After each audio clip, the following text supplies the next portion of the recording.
కార్యక్రమాన్ని వీక్షిస్తున్న మీ అందరికీ నా ప్రేమపూర్వకమైన శుభాలు తెలియపరుస్తూ తండ్రి యొక్క ఆరోగ్యాన్ని, తండ్రి యొక్క కృపలో మనందరం కూడా తండ్రి యొక్క సన్నిధి సమాధానం మన కుటుంబాల మీద నిలిచినట్లుగా ప్రార్థన చేద్దాం. మహాగణుడ, పరిశుద్ధుడ, జీవాధిపతి, ఈ కార్యక్రమాన్ని వీక్షించే బిడ్డలను ఆశీర్వదించి కృపతో నింపుతారని, ఈ కార్యక్రమంలో పాల్గొనే ప్రతి వారిని మేలుతో నింపండి. ఎందరైతే ఈ కార్యక్రమాన్ని వీక్షిస్తున్నారో వారిని, వారి కుటుంబాలను సమృద్ధి కలిగిన దేవునితో నింపి సహాయం చేయమని యేషువా మెస్సయ్య గారి దివ్య నామం ద్వారా అడిగి వేడుకుంటున్నాం తండ్రి, ఆమేన్.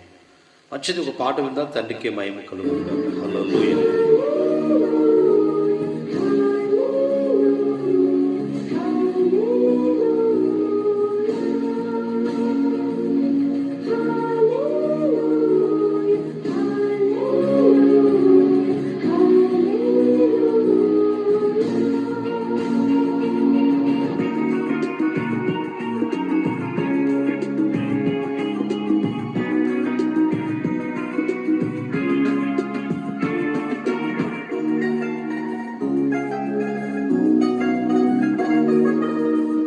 దర్శనము చాలయ్యా నాకు, నీ ముఖ దర్శనము చాలయ్యా,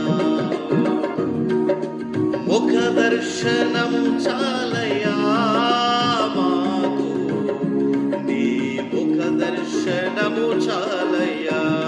సమీపించని తేజస్సులో నివసించు నా యేషువా, సమీపించని తేజస్సులో నివసించు నా యేషువా,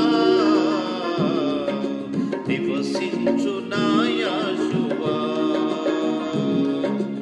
ఒక దర్శనము చాలయ్యా మెస్సయ్యా, మెస్సయ్యా, మెస్సయ్యా, నా మెస్సయ్యా, మెస్సయ్యా, నా మెస్సయ్యా.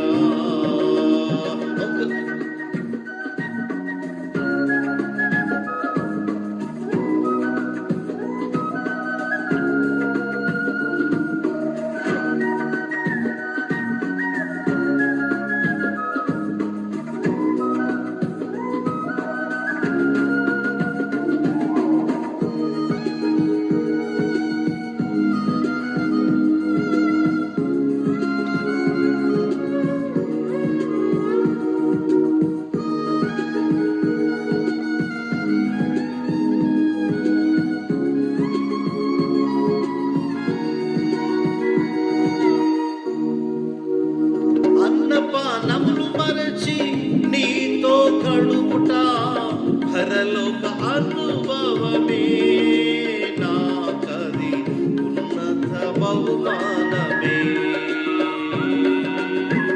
అన్నపానములు మరచి, అన్నపానములు మరచి నీతో గడుపుట పరలోక అనుభవమే,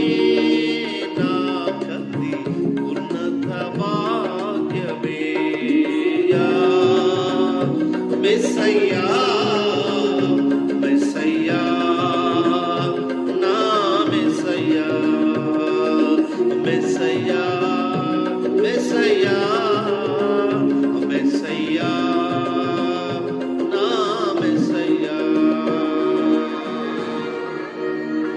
హల్లెలూయా. యావేకి మహిమ కలుగును గాక. పరిశుద్ధుడు, జీవాధిపతి అయిన యావే ఎలోహిం మనందరినీ కూడా దీవించి ఆశీర్వదించి తన రెక్కల చాటున భద్రపరిచి సమాధానము సన్నిధి కుటుంబాలను నిలుపులుగా వచ్చింది. తండ్రి యొక్క మాటలు విందాము. తండ్రి చేసిన ఉపకారాలు బట్టి తండ్రికి మహిమ చెల్లిస్తూ, యావే తండ్రి ఇచ్చిన ఈ అవకాశాన్ని బట్టి ఆయన కృపలో తండ్రి మాటలు విందాం. మీరు చేతులెత్తుటనే వాక్యాన్ని మనం ధ్యానం చేసుకుందాం. చేతులెత్తుట అనే అంశాన్ని బట్టి, తండ్రి మనకి ఇచ్చిన అవకాశాన్ని బట్టి దావీదు రాసిన కీర్తన గ్రంథంలో 141 కీర్తనలు 2వ వచనంలో, నా ప్రార్థన ధూపం వలెను నేను చేతులెత్తుట సాయంకాల నైవేద్యములను నీ దృష్టికి అంగీకారం ఉందని దావీదు చేసినటువంటి ప్రార్థనలో ఒక ఆశ్చర్యకరమైన మాటలు ఉన్నవి. అంటే సాయంకాలము నిజంగా చేతులెత్తి సాయంకాలం నైవేద్యం వల్ల నీ దృష్టికి నా ప్రార్థన అంగీకారంగా ఉండాలని దావీదు చదివిస్తున్నాడు. మన ప్రార్థన కూడా 50 సన్నిధిలో ధూపం వల్ల నైవేద్యం వల్ల ఉండాలని మరి కీర్తనకారుడు 63వ అధ్యాయం 6వ వచనంలో నా జీవిత కాలం అంతా నేను ఎలాగునో నిన్ను స్తుతించుదును, నీ నామమును బట్టి నా చేతులెత్తుదును అని ఈ బైబిల్ వాక్యం తెలియపరుస్తుంది. 144వ అధ్యాయం 2వ వచనంలో పరిశుద్ధ స్థలం వైపు మీ చేతులెత్తి యావేను స్తుతించండి అనే ఈ శ్రేష్టమైన వాక్య భాగంలో రాయబడింది. అలాగే 119వ అధ్యాయం 48వ వచనంలో నీ ఆజ్ఞల తట్టు నా చేతులెత్తుదును, నీ కట్టడలో నేను ధ్యానించుదునని ఇదే దావీదు మహారాజు చెప్పినట్టు మాటలు పిల్లలు. అలాగే మరి రాజుల గ్రంథంలో ఒక అద్భుతమైన మాట రాయబడింది. మొదటి రాజుల గ్రంథం 8వ అధ్యాయం 22వ వచనంలో సొలొమోను తండ్రి దగ్గర సృష్టికర్త అయిన యావే బలిపీఠం ఎదుట నిలబడి ఆకాశం చేతులెత్తి ఆయన తట్టు ప్రార్థన చేసినట్లుగా రాయబడింది. మనం చేతులెత్తి తండ్రిని కనపరచడం అనేది చాలా విలువైంది. చేతులెత్తి ప్రార్థించడం ద్వారా మోషే ఎప్పుడైతే చేతులెత్తి మరి నిజంగా ప్రార్థన చేశాడో ఆ ఉన్న ప్రజలు శత్రువులందరూ కూడా యుద్ధంలో విజయం ఇజ్రాయేలీ అయింది. కనుక మనం కూడా చేతులెత్తుట గురించి ఈరోజు మనం విన్నాం కాబట్టి చేతులెత్తి ప్రార్థన చేసే అనుభవం మనలో ఉండాలి, ఆరాధనలో కూడా మనం ఉండాలని ఈ చక్కటి వాక్యం మీ అందరికీ నా హృదయపూర్వక విషయంలో దావీదు చేతులెత్తి ప్రార్థన చేశాడు, సొలొమోను చేతులెత్తి ప్రార్థన చేశాడు, మోషే చేతులెత్తి ప్రార్థన చేశాడు.